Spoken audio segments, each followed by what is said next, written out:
E ele então dá o seu jugo, o seu fardo que é suave, que é carregável, que é leve. E aqui na página ainda 13, no segundo parágrafo, diz assim: a espiritualidade é algo que tempera a vida. A igreja, ela é sal. E como sal, além de preservar, dar sabor, tempera. A igreja não pode ser insossa, insípida e também não pode ser salgada. Convém à igreja o equilíbrio, a dosagem certa, o comedimento, a prudência. E aqui diz, a espiritualidade é algo que tempera a vida, que a orienta e lhe dá sentido. É um sabor que vai além de informações. A espiritualidade missional dá sentido e sabor ao compromisso missionário. E na última linha, já quase lá terminando a nossa margem à direita, a primeira fonte aí a gente muda de página. A primeira fonte da espiritualidade missionária consiste em fixar o olhar em Cristo, o bom pastor e missionário.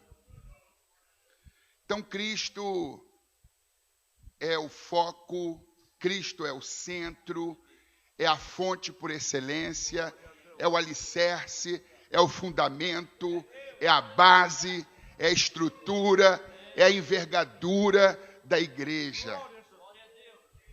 E o texto prossegue dizendo, a fim de poder caminhar com ele e assumir de forma criativa as suas atitudes, critérios e opções proféticas.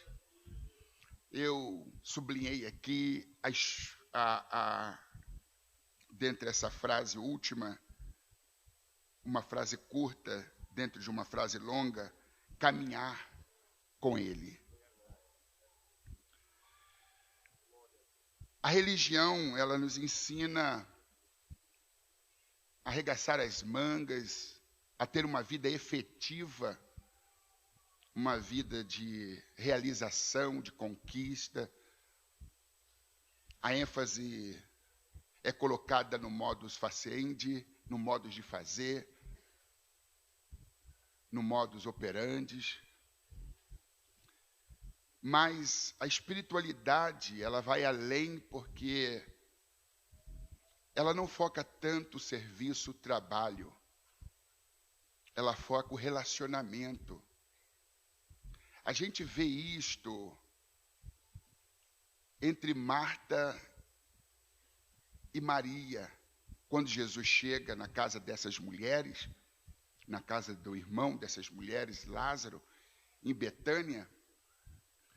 Ambas recebem a Jesus, mas apenas uma lhe dá a devida atenção. A outra vai para o interior da casa, talvez para cozinhar, preparar alguma refeição para Jesus, se ocupando com os afazeres domésticos, enquanto Maria se assenta aos pés de Jesus e fica se abeberando das palavras de Jesus. Ali tendo comunhão. A casa passa a ser de Maria para ser de Jesus. Daí o termo adoração, procrusnel, que é se prostrar, também fazer referência àquele que é o dono da casa. O adorador sabe quem é o dono da casa.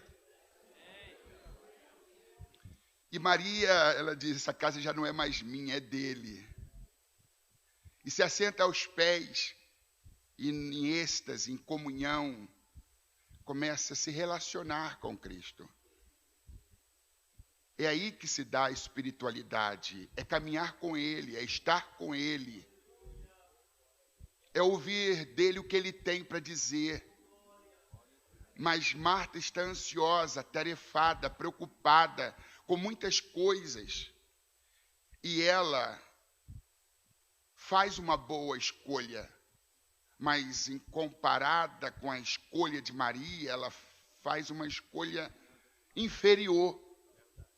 de modo que ela se perturba. Ela diz: eu estou aqui atabalhoada, eu estou aqui ocupada com muitos afazeres, e Maria fica lá com Jesus, ouvindo o que ele tem para dizer, lhe fazendo perguntas. Aí ela, na bronca, vai até lá e diz: Jesus, não te se dá que a minha irmã me deixa trabalhar sozinha? Em outras palavras, usando um carioquês, puxa a orelha dela, dá uma bronca. E Jesus disse: não, não farei isso jamais, porque Maria escolheu a melhor parte. Porque estar pouco com Deus é fazer pouco de Deus. E ela não fez pouco de mim.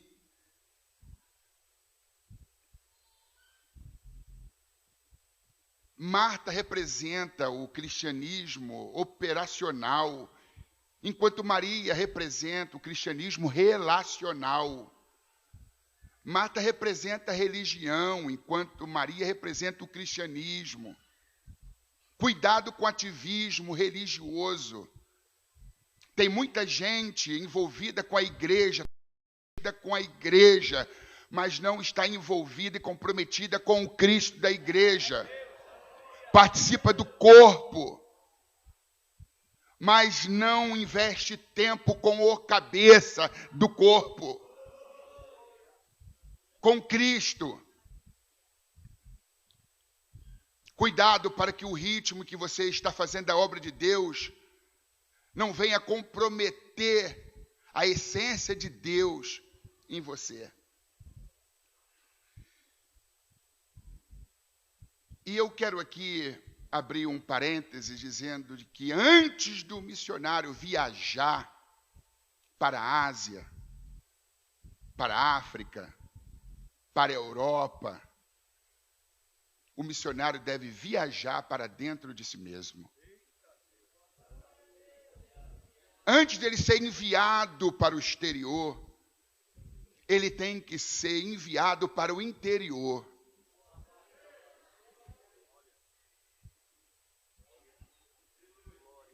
Blaise Pascal, filósofo francês, ele diz: o homem que conhece a Deus, mas não conhece a sua miséria, fica orgulhoso. E o homem que conhece a sua miséria, mas não conhece a Deus, ele entra em desespero.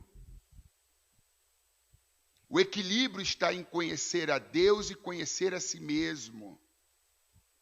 Tem muita gente sendo enviada, tem muita gente lá fora pregando a Cristo, mas um Cristo em que ele conhece intelectualmente, mas não conhece de fato, experiencialmente. Isto é muito perigoso. A mais longa, a mais distante viagem não é para Saturno, para Marte, para Júpiter. A mais longa viagem é para dentro de nós mesmos. Então é bom, é importante, é imprescindível que aquele que é enviado para outro país, primeiro tenha viajado para dentro de si mesmo. Na linguagem paulina, isso se chama autoexame.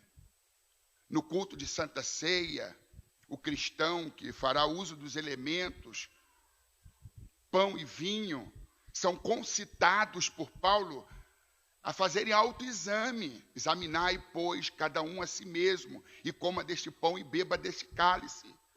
Em 2 Coríntios, capítulo 13, versículo 5, mais uma vez Paulo, agora não mais se referindo a um culto de Santa Ceia, mas a uma prática diária, ele diz: examinai a vós mesmo, para ver se Cristo está em vós, porque se Cristo não está em vós, já estáis reprovados. Como levar a Cristo se Cristo não está dentro? Como anunciar o Cristo lá fora se Cristo ainda não está introjetado, ainda não está sentado no trono chamado coração? Espiritualidade é isto, começa aqui dentro, na interioridade do ser.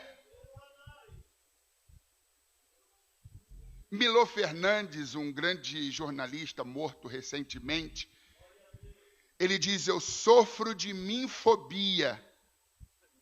Eu tenho medo de mim mesmo, mas eu me enfrento todo dia. Eu sou um homem afeito a esta viagem para a interioridade do meu ser. E às vezes eu me deparo com sujidades, eu me deparo com inclinações as mais vergonhosas.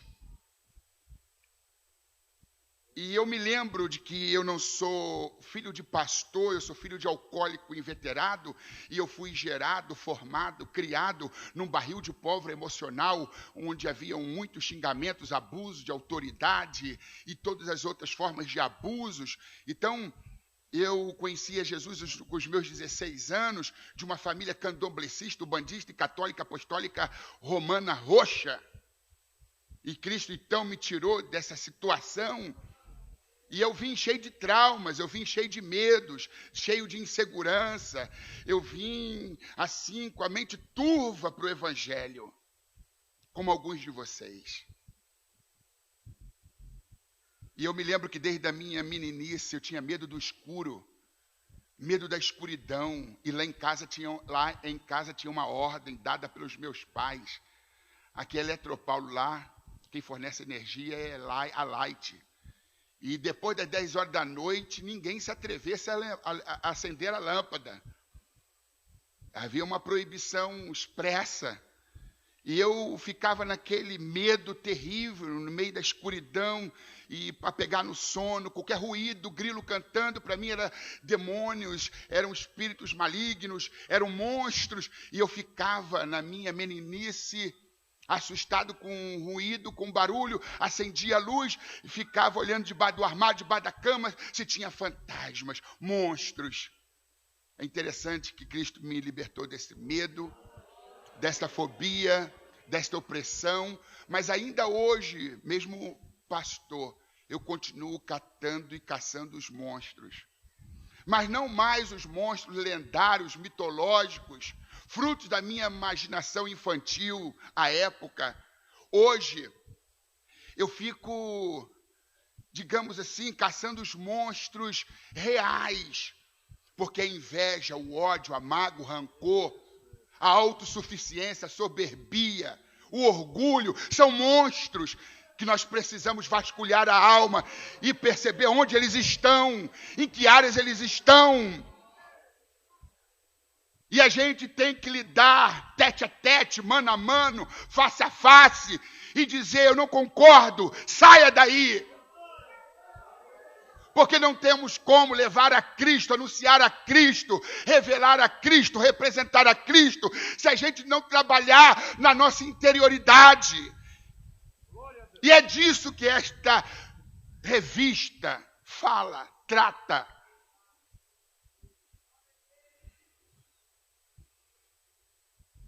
Mark Twain, filósofo, comediante norte-americano, ele diz: somos todos como uma lua. Temos um lado escuro que não queremos que ninguém veja. O pai da psicologia analítica, Carl Gustav Jung, ele trabalha com o conceito de sombras.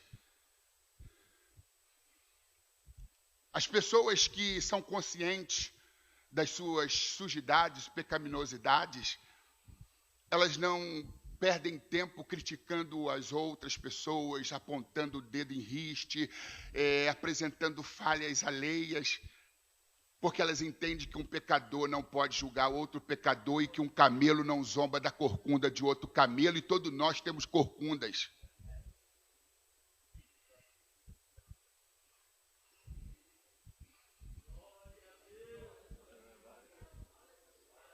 Eu ainda trago as minhas sujidades, ao contrário de antes. Eu carregava a natureza carnal e ela me carregava. Hoje eu carrego por hereditariedade, por herança, mas eu não a deixo mais me carregar, me conduzir. E quando a gente faz essa viagem para dentro de nós mesmos, que a gente se depara com a nossa feiura moral e com os nossos desajustes espirituais, a gente se torna um melhor ser humano. E antes de ser missionário, o missionário precisa ser um bom ser humano. Antes de ser pastor, o líder precisa ser um bom ser humano. Antes de ocupar qualquer cargo na igreja, a pessoa precisa ser um bom ser humano. Ela precisa amar. Ela precisa ter a capacidade de perdoar facilmente. Pedro traiu Jesus 3 vezes. Talvez ele tenha pensado agora, nunca mais terei oportunidade. Ele não vai olhar mais para mim. Estou preterido, rejeitado, desamparado. Mas Jesus foi ao encontro de Pedro. E lhe fez uma pergunta retórica: Pedro, tu me amas? Pedro já tinha falhado 3 vezes. Assim, se eu disser que eu amo, ele vai dizer que é hipocrisia, que eu sou um falastrão. Até porque o que eu pensei que fosse amor a ele era autoconfiança da minha parte. Eu me arrebentei, estou sem crédito, estou sem moral. Pedro, tu me amas? E ele diz: Senhor, eu te amo. Então apacenta as minhas ovelhas. O Cristo da segunda chance, o Cristo longânimo, o Cristo piedoso, misericordioso, benevolente. Como representar Cristo sem ter essas qualidades inerentes do próprio Cristo? Pela segunda vez Jesus disse: Pedro, tu me amas? E ele diz: Senhor, eu te amo. Então apacenta as minhas ovelhas. Pela terceira vez, Jesus disse: Pedro, tu me amas? E ele então se entristeceu e disse: Senhor, tu sabes que eu te amo. Então apacenta os meus cordeiros. Jesus primeiro quer se certificar se você ama ele, porque se você ama ele, então ele pode te confiar o rebanho. Porque quem ama Jesus, ama as ovelhas de Jesus. Quem ama Jesus, ama as almas perdidas. Jesus não vai confiar igreja, ovelhas, um povo ímpio, pagão, nas mãos de quem não ama.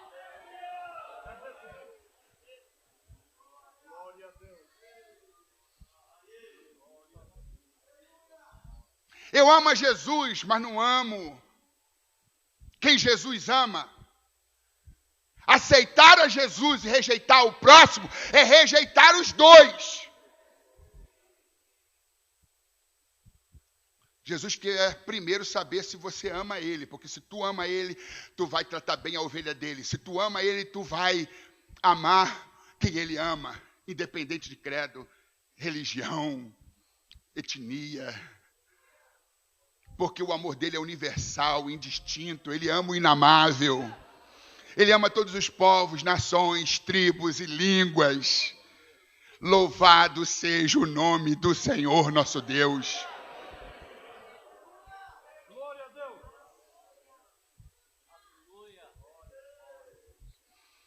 Álvaro Marinque, um desembargador aposentado carioca, ele diz que dentro de cada um de nós há um leão adormecido, despertá-lo é uma simples questão de oportunidade.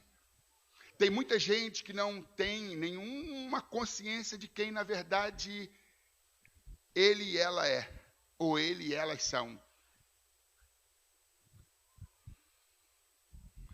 Uma simples provocação, um carro que fecha nas rodovias, nas ruas, aquelas sujidades vêm à tona. E Rubens Alves, então pastor, presbiteriano, filósofo brasileiro, recentemente também morto. Ele faz uma analogia quando um dique se rompe depois de uma chuva torrencial, de um alagamento muito grande, e que compromete o abastecimento de água nas casas, nos bairros e cidades, pelo que as domésticas, quando abrem a torneira da cozinha, do tanque, aquelas águas barrentas, sujas, pútrefas, imprópria para o consumo. Aí ele fala que a gente pega uma garrafa translúcida límpida, transparente, e enche daquela água turva, barrenta, do rompimento do dique, dos alagamentos. Aí você deixa por 20, 30 minutos ela parada, sossegada numa mesa. Todos aqueles detritos, aquelas sujidades vão entrar em estado de decantamento. Não sei se esse é o termo. Isso, uma filtragem, vai tudo para o fundo. Aí a água volta a ficar clarinha, mas tem um dedo de lama no fundo da garrafa. Isto bem representa a nossa natureza. Por mais que a gente pregue a palavra, ame a Jesus, a natureza adâmica está lá e ela não pode ser subestimada. O velho homem está lá. É uma briga permanente. O nosso lado mosca, o nosso lado abelha. O lado abelha trabalha em ambiente higienizado, limpo, produz mel, produz coisa boa. O lado mosca tem predileção por escarro, por latas de lixo, corpos insepultos. É a luta da carne e do espírito, é a luta, o antagonismo entre o fruto do espírito e as obras da carne. Vence quem você alimentar mais. Dentro de cada um de nós existe o Caim e Abel. Existe um leão adormecido. Daí a necessidade de ter uma vida crucificada. Fazer o leão jejuar. Deixar ele sonolento. Sem força, sem poder de reação. Mas tem crente que alimenta bem o seu leão. Dá carne de primeira para o seu leão. Do Caim, mente as tuas sombras, e não tente fazer vistas grossas. Tenha humildade para admitir o teu lado horroroso, o teu lado feio, mesmo que você sofra, como Milô Fernandes, de minfobia. Tem medo de si próprio, de si mesmo, mas se enfrente todo dia. Mas se enfrente com as armas certas, com a palavra, com a oração e uma vida de rendição, de submissão à vontade do Cristo da cruz.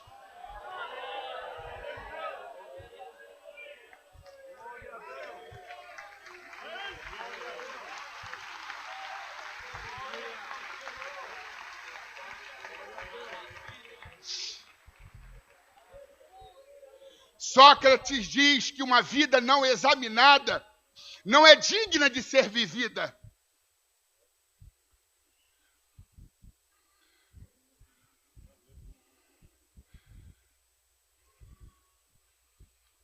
Converse mais consigo mesmo. Se detenha mais de frente ao espelho, não para ver se o cabelo está penteado ou não, se a gravata está torta ou não. Olha dentro das tuas pupilas e diz: eu preciso melhorar. Eu preciso ser o melhor marido. Eu preciso ser o melhor pai. Eu preciso ser o melhor obreiro, o melhor pastor, o melhor representante de Deus, o melhor funcionário, o melhor patrão. Eu preciso melhorar.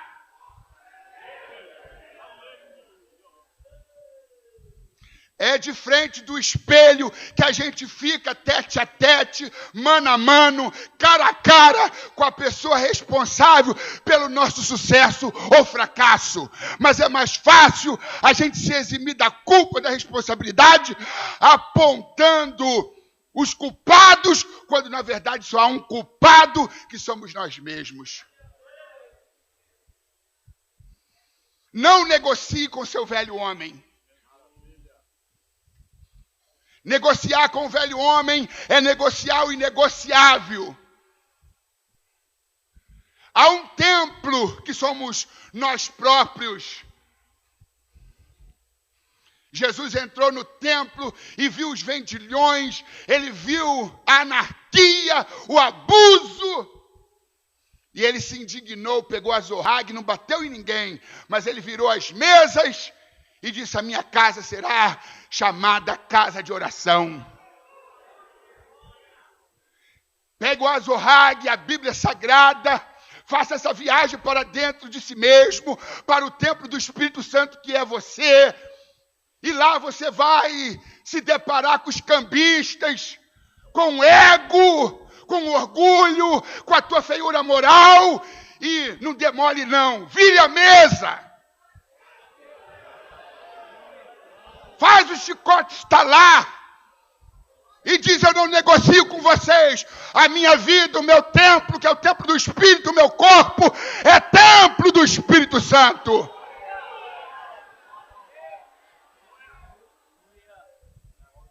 O pior pecado é a perda do senso de pecado. Tem muita gente que já não se estremece. Tem muita gente que já não percebe o quão distante está do Senhor. Mantém o estereótipo, a fachada. Não existe coisa pior do que parecer justo sem o ser.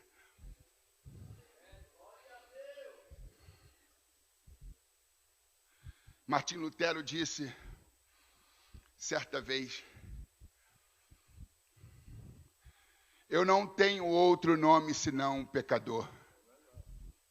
Pecador é o meu nome, pecador é o meu sobrenome.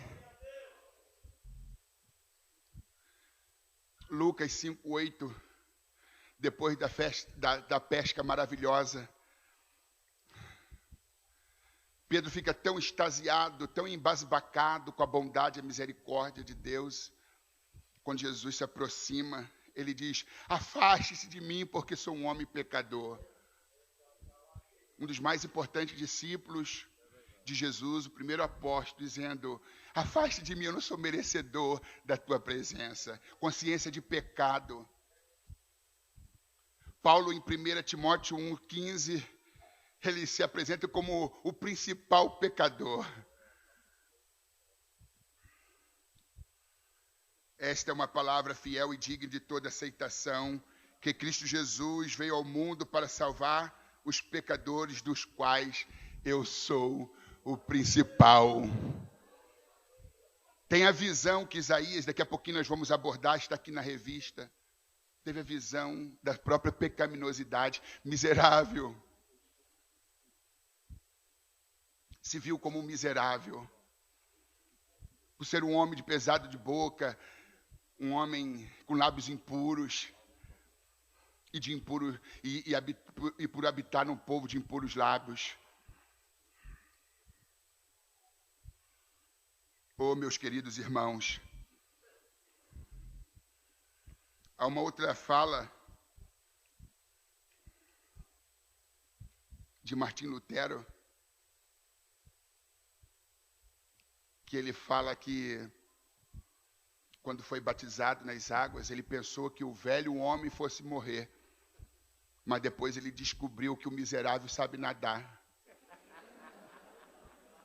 Eu pensei que o meu velho homem, nas águas do batismo, fosse morrer, ficar sepultado lá, mas depois descobri que o miserável sabe nadar. Alguém te provoca, o pior aflora dentro de você. Alguém te dá uma fechada nessas rodovias, aí lá o Saddam Hussein ressuscita. E muita gente, calo devia se chamar mina, pisou, explode. Não é o irmão da Assembleia de Deus do Ministério do Belém, não é a irmã da Assembleia de Deus do Ministério de Madureira, são os irmãos do Ministério Al-Qaeda.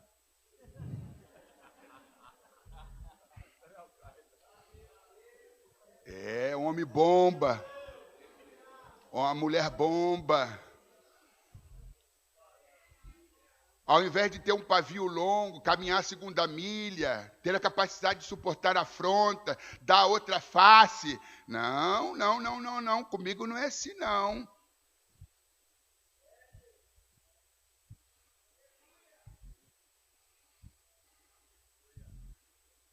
Não é pavio longo. E nem é pavio curto. É sem pavio. Não tem pavio nenhum.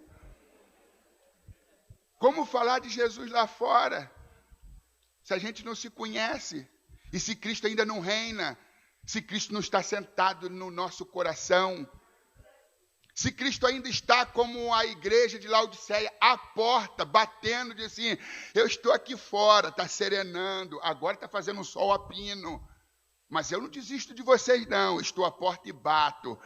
Se alguém ouvir a minha voz e quiser abrir, porque a maçaneta só existe do lado de dentro, se você não abrir, ele não entra. Se você não reconhecê-lo como Senhor, ele vai ficar do lado de fora. Mas eu convido você a abrir e dizer o quão tolo você foi de ter deixado Jesus do lado de fora. O ego assentado no trono do coração e Jesus do lado de fora. Agora que o ego, com a cabeça baixa, saia de fininho, de mansinho, pega o seu banquinho e zarpa. Vaza, como diz o carioca. Deus não está interessado em ferir o teu orgulho. Deus está interessado em destruir o seu orgulho.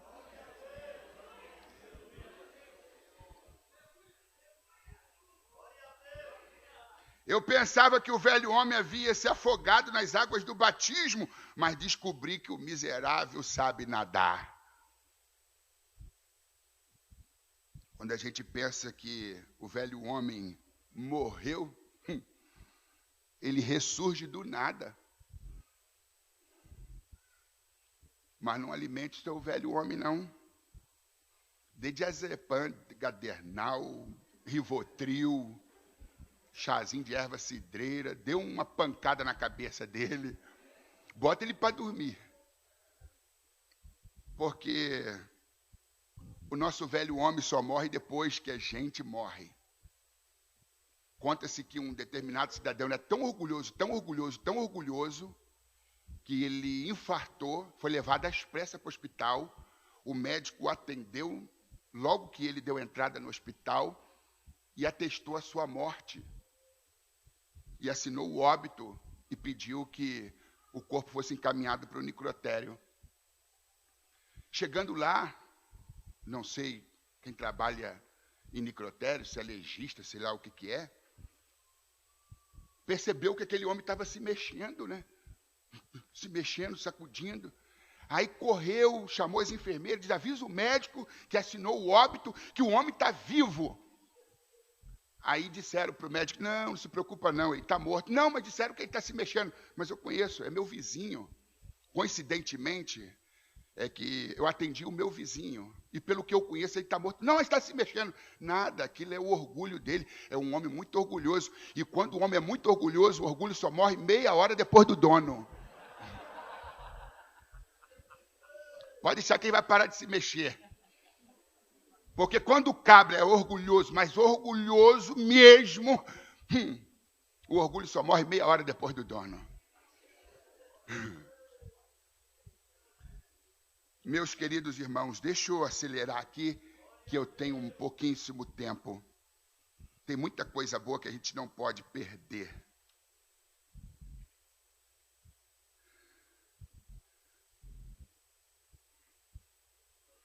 Aqui na página 14, no segundo parágrafo, a começar, para ser discípulo, 14, segundo parágrafo, para ser discípulo num constante processo de aprendizagem do Mestre, é necessário deixar que ele transplante em nós o seu coração cheio de amor.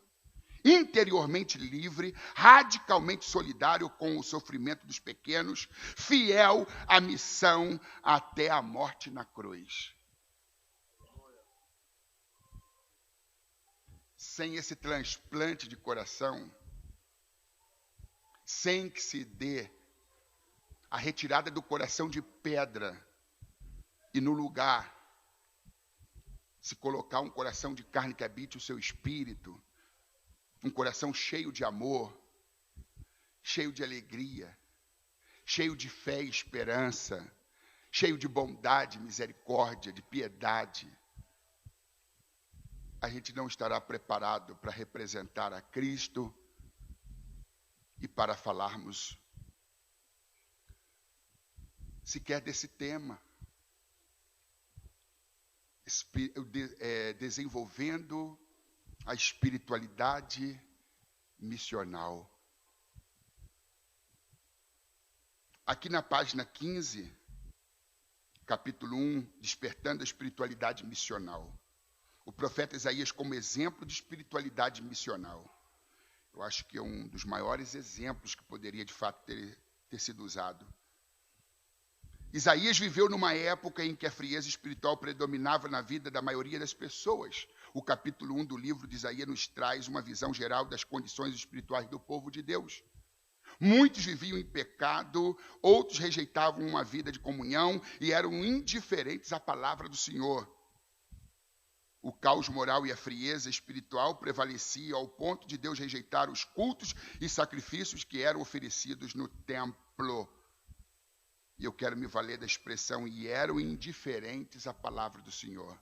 A vida toda eu preguei e ensinei que a pior igreja é aquela que não tem a palavra. Um púlpito surtido, um púlpito pródigo, farto de conhecimento da palavra. Quantas e quantas vezes eu, por onde passava, dizia: a pior igreja é aquela que não tem a palavra, uma pleiade de obreiros, de mestres, de doutores, de profetas. Mas eu descobri que a pior igreja não é aquela que não tem a palavra, mas sim aquela que tem a palavra e uma mesa muito farta, um banquete diário, mas ela tem fastio pela palavra. Ela sofre de anorexia bíblica, um distúrbio do controle alimentar espiritual. Há pastores que buscam, que zelam e prezam pelas escrituras, que procuram falar com embasamento, mas um povo indiferente, que este era o quadro dos dias de Isaías. Havia uma indiferença em relação à palavra, ao conhecimento de Deus. Que uma igreja sem a palavra, ela é uma igreja doente, anêmica, pálida, desidratada. Isso a gente concorda. Mas que pior do que uma igreja que não tem a palavra, é uma igreja que tem fartura de alimento, mas que ela tem fastio, que ela tem anorexia, que ela não tem prazer em se alimentar, está cadavérica, magérrima, está completamente anêmica. A comida é farta, tem o de melhor, mas ela não toca no alimento. Ela despreza a palavra. Tem coisa pior, gente. Este era o quadro nos dias do profeta Isaías. Página 16, segundo parágrafo. Através do avivamento, segundo parágrafo da página 16, através do avivamento da igreja, os crentes passam a ter mais sede de Deus. Espiritualidade é ter sede de Deus, fome de Deus. Passam a buscar mais a intimidade de Deus. Desejam mais o próprio Deus e a sua palavra. Que espiritualidade é essa em que não há sede, não há fome, não há interesse pela palavra, nem busca por intimidade com o Todo-Poderoso? Que espiritualidade é esta? Espiritualidade é espiritualidade enquanto for uma espiritualidade cristocêntrica. Tirou Cristo do centro, deixa de ser espiritualidade e passa a ser religiosidade. Foi um cenário de vazio e corrupção espiritual que Deus despertou Isaías. Isaías foi o instrumento que Deus queria levantar para confrontar a frieza espiritual do seu povo e anunciar sua palavra.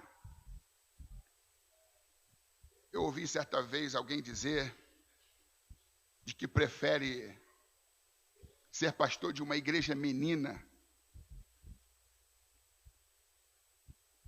uma igreja imatura, infantil, como a igreja de Corinto, capítulo 1, versículo 7, nenhum dom lhe faltou, era uma igreja carismática, tinha todos os dons em evidência, o dom da palavra da ciência, da palavra da sabedoria, de variedade de língua, interpretação de língua, profecia, dom de milagres, dons de curar, o dom da fé. Mas era uma igreja que vivia em disputa, em rixa, uma igreja que não sabia se relacionar, em que um não aceitava o outro da maneira que o outro era. Uma igreja egoísta, uma igreja menina, mas tendo Paulo como um mestre, um educador, certamente ele começa então a falar da necessidade da ordem do culto. Cada coisa tem o seu lugar. Então a igreja vai amadurecendo. E o que eu ouvi foi: eu prefiro ser pastor de uma igreja menina do que de uma igreja defunto. Porque a menina cresce, o defunto apodrece.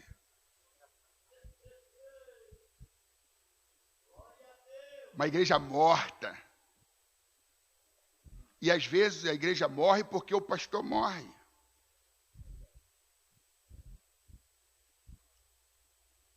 Eu não sei se foi John Wesley ou se foi outro que disse que para se avivar uma igreja, primeiro tem que acender uma fogueira no púlpito. E eu não falo isto para jogar indiretas, até porque eu admiro muito a postura dos nossos líderes e de vocês. Estão tratando um assunto seríssimo. São gente que tem respeito pela história, e a história daqueles que foram inflamados, como foram ditos aqui, né? Como foi dito aqui, pastor Bittencourt, que lidera sobre nós, lembrando, né, dos nossos mentores, nossos influenciadores, dos nossos antecessores, dos nossos pioneiros, que não abriam mão de uma vida pautada no Evangelho, no poder de Deus. Mas a igreja não se quebranta quando o pastor pede para a igreja se quebrantar. A igreja se quebranta quando o pastor se quebranta. Quando o pastor voa, a igreja corre. Quando o pastor corre, a igreja anda. Quando o pastor anda, a igreja para. Quando o pastor para, a igreja se senta. Quando o pastor se senta, a igreja deita. Quando o pastor deita, a igreja dorme. Quando o pastor dorme, a igreja morre. E quando o pastor morre, que tenha pelo menos um para apagar a luz e fechar as portas. Tudo começa conosco. Tudo começa do altar.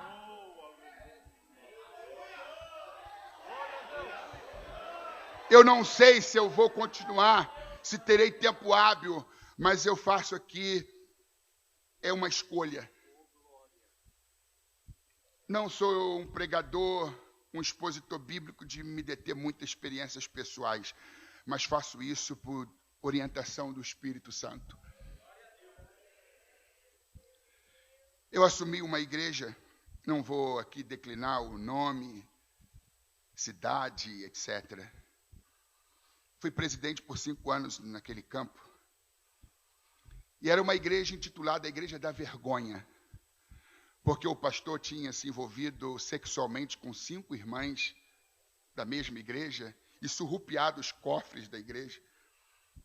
De modo que houve um êxodo muito grande, assintoso, e a igreja se esvaziou, a igreja grande, bonita, mas vazia de tudo. Haviam lá uns poucos membros, cerca de 42, para uma igreja sede grande, 42 membros, mas dos 42 eu posso dizer acertadamente que 30 eram revoltados, sem pavio, estavam traumatizados, feridos, machucados e revoltados.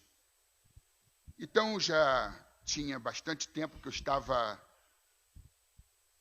apacentando ovelhas, eu já tinha uma certa experiência, desde os meus 19 anos, quando fui ordenado em Madureira, pastor, uma excepcionalidade, porque nem casado eu era à época.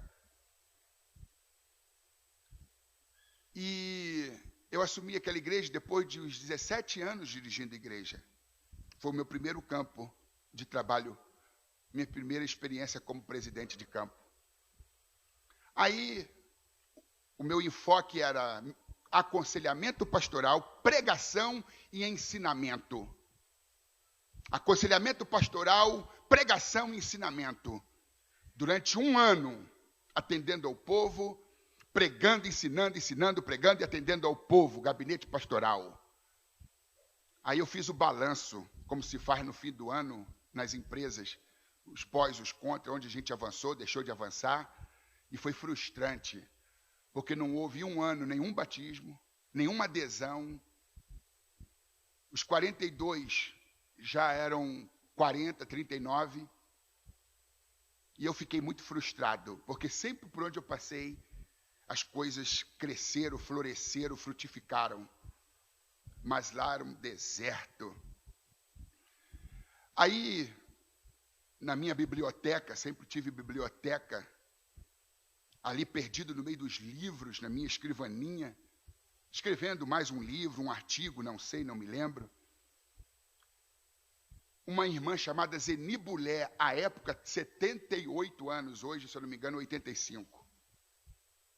Ela frequentava a nossa casa, era uma senhora escura, cega de um olho e com uma certa deficiência motora na mão e perna direita. E meus filhos se apaixonaram por ela, chamavam-na de vovó.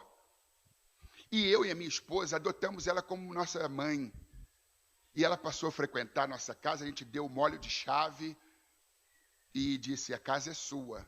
Preparamos um quarto, que a casa era grande, mobiliamos e disse assim, isso aqui é da senhora. Se seus filhos não ficarem enciumados, não se importarem, a senhora pelo menos tem mais uma casa para morar.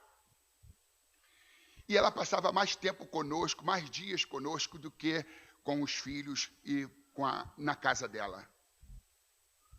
E aquela mulher é uma mulher de oração, ainda vive e ainda ora. E eu estava ali, nas minhas elucubrações, meditando, costurando as letras, quando alguém bate a porta, e eu disse, pode entrar, achando que fosse esposa, filhos, ou ela própria. Aí ela veio, ela abriu a porta, eu disse, ô irmã Zeni, que me dá honra, sente-se. Ela se sentou e disse, eu tive uma revelação com o senhor, pastor. Falei, é mesmo, irmã Zeni? Então me conte, Zeni Bulé. Eu sonhei que o senhor habitava num palácio. O senhor era como um sultão, um soberano, um rei. E tudo era muito bonito, muitas cortinas, muito luxo, muito requinte, muita sofisticação. E eu bati a porta do seu quarto, como acabei de fazê-lo. No sonho, o senhor disse, entra, eu entrei. A cama era muito grande, era de marfim. Os tecidos eram caros. E o senhor estava naquela cama, apesar do senhor ser alto, grande, forte. Aquela cama era tão grande que o senhor quase não se sobressaía na cama. A cama era muito confortável. E o senhor estava deitado e se espreguiçava. Quando eu me aproximei, o senhor bocejava e dizia, fala, irmã Zeni Bulé, o que a senhora tem para dizer? E eu assisti naquela cena e eu estava com a minha mão toda carcomida de lepra. braço, antebraço, ombro, tudo carcomido, os meus ossos parecendo pingando água e sangue. E eu procurei o Senhor porque o Senhor tinha a resposta, o Senhor tinha a solução para o meu problema, para poder trazer cura. E eu dizia, pastor Alex, e o Senhor se abraçava as almofadas de seda, e esbocejava e dizia, fale, irmã Zeni, eu estou com este problema no meu braço, e Deus disse que procurasse o Senhor, porque o Senhor tem a cura, o Senhor tem a solução, o Senhor tem a resposta. E eu minimizava dizendo, bocejando, entre um bocejo e outro, irmã Zeni, não se preocupe, isso não é nada, com o tempo a senhora será curada. E ela dizia para mim, não, pastor, Deus falou que não é para esperar muito tempo não, que a resposta, a solução, a cura está com o Senhor, e que para eu ser curada, depende do Senhor. E eu me espreguiçava dizendo, não fique assustada, não se preocupe, tentando minimizar o problema. Aí ela me contou esta revelação, pediu licença, saiu. E quando ela saiu, saí da minha cadeira, tinha uma cama ali, eu me prostrei, comecei a chorar, porque Deus falou assim para mim, a minha serva representa o campo, a igreja do qual você é o pastor. O braço, antebraço, o ombro carcomido é a lepra, o pecado que está destruindo a igreja, destruindo o campo. E eu te coloquei aqui para você combater o erro, combater o pecado. E outra coisa, primeiro, antes de fazer qualquer coisa, investir tempo comigo, deixar de ser Marta para ser Maria. Você precisa investir tempo comigo, falar comigo, orar.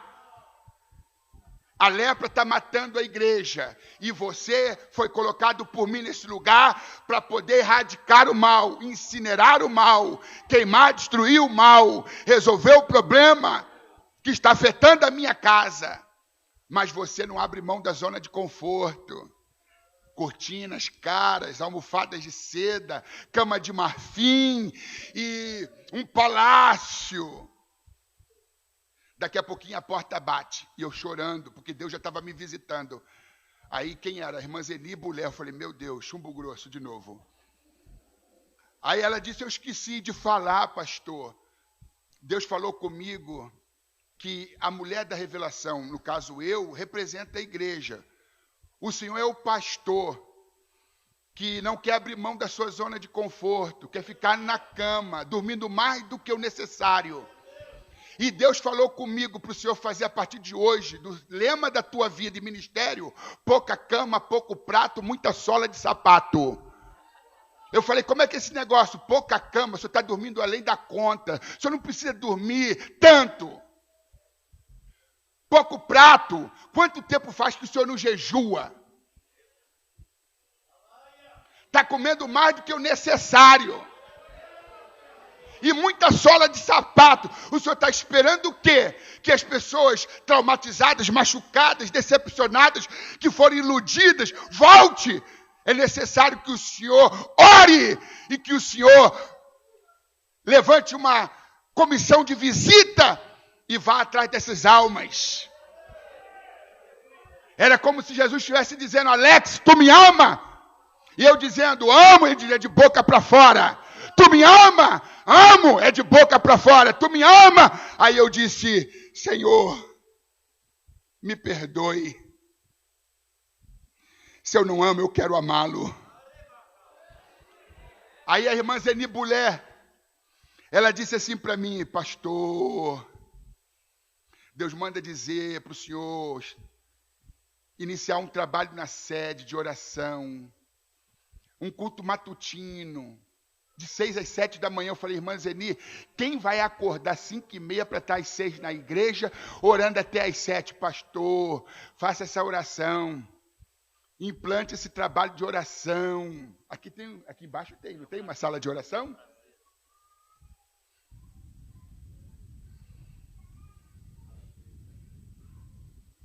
Charles Haddon Spurgeon, ele diz, o meu pequeno quarto de oração é maior do que a minha biblioteca. E alguém disse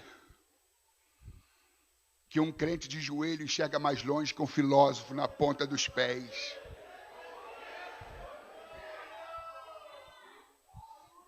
Intelectualismo estéril não leva a lugar nenhum. Pastor, bota lá um trabalho. E o senhor, pastor, esteja lá às 6 horas já de joelho. Quando o pessoal chegar, vai ver o pastor orando. E eu disse, está amarrado. Aí eu comecei a pensar com os meus botões. Presbítero Tirso, um homem de oração. Pastor Mestírio, outro homem que gosta de orar. Vou colocar um ou outro, ou os dois lá no trabalho de oração. Aí eu falei, não, talvez a irmã Rebeca, ou a missionária Rafaela, que são mulheres também de oração. Quem que eu coloco, Senhor? Deus, eu comecei a orar. Me indica, quem que eu vou colocar? Aí Deus disse, eu já falei. Eu falei, não falou não. Eu já falei. Eu falei, não, Senhor. O Mestírio, o Tirso, Rebeca ou Rafaela? Não, já falei. Quem que o Senhor falou? Você. Tu quer colocar alguém lá para poder orar, para você ficar mais tempo na cama? É você o dirigente da oração. Aí, meus irmãos, dia 1º de outubro de 2005, inauguramos. Parece que houve eleição nesse dia. Num domingo. E eu comecei a orar e eu tinha problema de hernia de disco. Às vezes eu tinha crise que eu ficava deitado, ninguém podia me socorrer, porque me tocar era fazer com que eu tivesse dores insuportáveis. Então as pessoas já sabendo, me deixavam caído no chão, me dava medicamento ali, até que amenizava a dor, aí eu tentava ir para o hospital. Às vezes no domingo, indo para a igreja, não podia, porque eu estava com aquele problema. Aí no 3º dia de oração, uma mulher lá da Assembleia de Deus Costa Verde, esqueci o nome dela, pastora, estava lá, participou lá de trás, e no fechamento da oração, eu a convidei, pedi para ela que se apresentasse, ela falou que era pastora do ministério tal, e ela disse que tinha uma revelação, que Deus revelou que eu tinha uns problemas graves na coluna, e que naquele dia eu seria curado, e eu olhei assim, quem não sabe que eu tenho problema, todo mundo sabe, olha só. Cheio de malquerência, cheio de ceticismo, incredulidade, e ali liderando. Aí a irmã disse, o senhor pode se ajoelhar? Fiquei com uma raiva, falei assim, pô, se eu estou com um problema na coluna, como é que eu vou me ajoelhar? Mas muito educado, eu me ajoelhei, ela pôs as mãos sobre mim, ordenou a cura e disse, levanta. Quando eu levantei, eu falei, cadê a dor? Cadê a dor?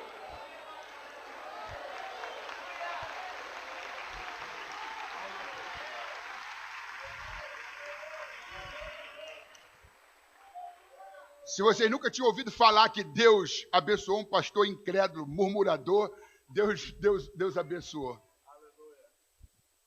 Aí, meus irmãos, depois daquela cura eu ganhei mais força, um novo pique, uma nova oxigenação, caí para dentro.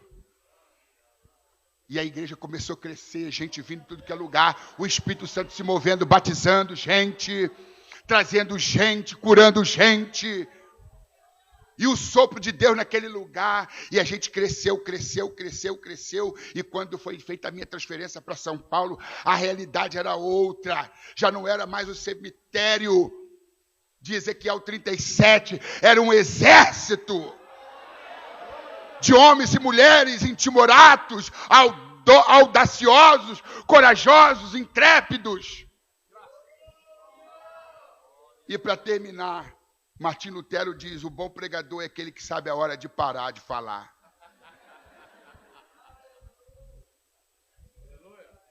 Para terminar, houve colação de grau numa faculdade. Os seminaristas concluíram o seu curso.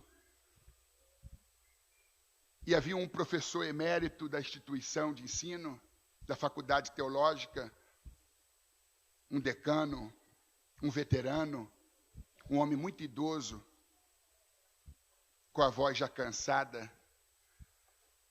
E a direção da faculdade nomeou 2 pregadores, 2 preletores, 2 oradores. Aquele senhor, professor emérito, de larga experiência no ensino, e um jovem recém-formado, mas que havia se destacado durante todo o curso pela sua eloquência e profundidade e conhecimento das línguas originais, hebraico e grego.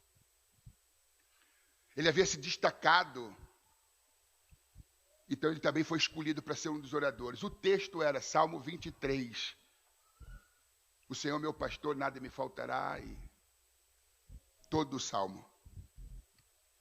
O primeiro orador vai falar do Salmo 23, o segundo também do Salmo 23. Aí, o primeiro orador foi o jovem. Ele começou a versar sobre o Salmo 23. E ele falava com tanta eloquência, com tanta profundidade, pano de fundo histórico, com tantos detalhes. Começou a impressionar. Se referia ao hebraico, a língua original do Antigo Testamento, trazendo significados, simplificando as coisas. E quando ele acabou de falar, o povo ficou de pé e o aplaudiu. Ele se sentou com aquele sentimento de dever cumprido e disse, ufa, arrebentei. Se fosse um carioca, diria, arrebentei a boca do balão. Aí chegou a hora do veterano, do idoso pregar. Ele abriu o Salmo 23, não tinha tanta eloquência como aquele jovem, não explorou o grego, não explorou o hebraico. Foi muito simples, mas começou a falar do pastor do Salmo, mais do que do Salmo do pastor. Daqui a pouquinho havia gemido, gente chorando, gente se quebrantando. O Espírito dominou as mentes, os corações de todos os presentes. Ninguém ficou de pé, ninguém aplaudiu o segundo orador, mas havia choro, quebrantamento, gemido. A presença de Deus pairava, era palpável. O mesmo público teve comportamentos atípicos. Aí aquele jovem disse para o reitor que estava presente, o senhor que tem uma larga experiência, também já é um senhor de idade, como que o senhor vê o que aconteceu? Que o mesmo público que ficou de pé e me aplaudiu, quando esse homem acabou de pregar, ensinar, baseado no mesmo texto que eu me baseei, o povo está de cabeça baixa, gemendo, chorando, sentindo a presença de Deus. O reitor virou para aquele jovem e disse, rapaz, quando tu pregou, tu mostrou para esse público que tu conhece o Salmo 23. Mas tu conhece o Salmo 23. Mas esse senhor, quando pregou, ele mostrou a esse mesmo público que ele conhece o pastor do Salmo 23.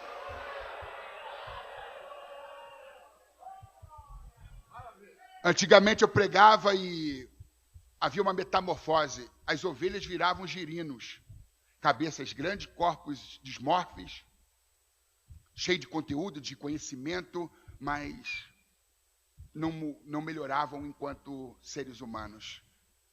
Foi então que eu abri mão desse intelectualismo estéril e comecei a ensinar para transformar vidas. Conheça o Salmo, mas muito mais, conheça o pastor do Salmo. Conheça o Salmo, tenha intimidade com as Escrituras, mas tenha uma maior intimidade com o Verbo encarnado. Jesus Cristo, Jesus Cristo, Jesus Cristo, Jesus Cristo, Jesus Cristo, o pastor do Salmo, o pastor do Salmo. Que Deus abençoe a todos, em nome de Jesus. Me perdoe, pastor Bittencourt. Me perdoe. Ter excedido no horário. Deus abençoe. Para Jesus é mais forte. Glória a Deus.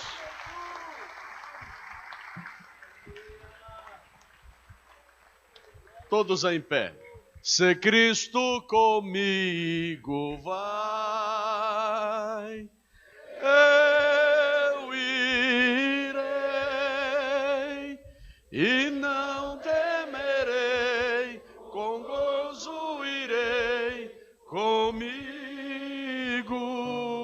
vai. É grato servir a Jesus, levar a cruz, ser Cristo comigo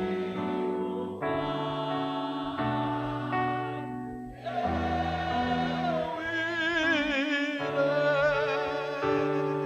Oh, glória!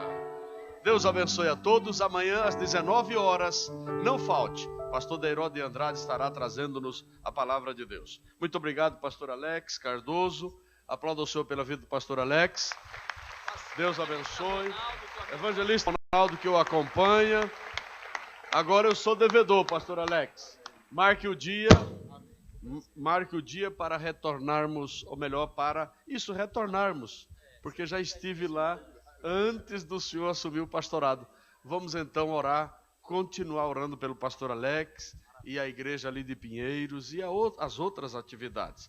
E o pastor Elias também agradecemos a presença de todos, os nossos dirigentes, pastores, amigos, irmãos que estão aqui, convidados. Olha, amados, o pastor Severino, ele tem aí umas trufas, está oferecendo para os irmãos. Os dirigentes de trabalho, passe lá e pega lá com o pastor Severino. Diga que quem vai pagar é o pastor Rubens Carreira, tá bom? Ele vai ficar muito contente com essa notícia, tá bom? Trufa lá. É para ajudar o pastor Severino a pagar uma caixa de som que ele comprou lá na congregação. Estou feliz, meus amados, por este início de escola.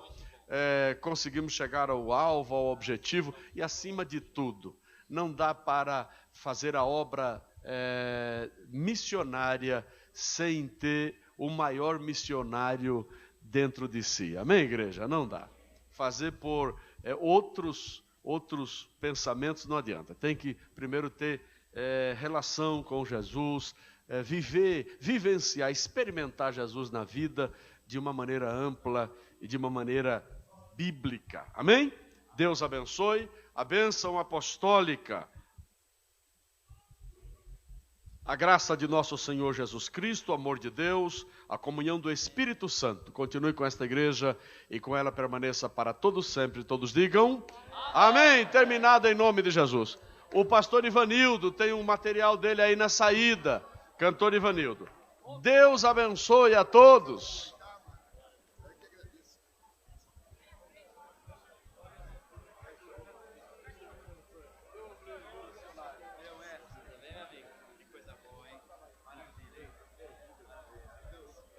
Né, Arthur? Muito bom. É isso aí, escola, irmão. Escola é isso aí. É 1h30. Você não vai escola, tem que ser assim mesmo. Tem que ter espaço.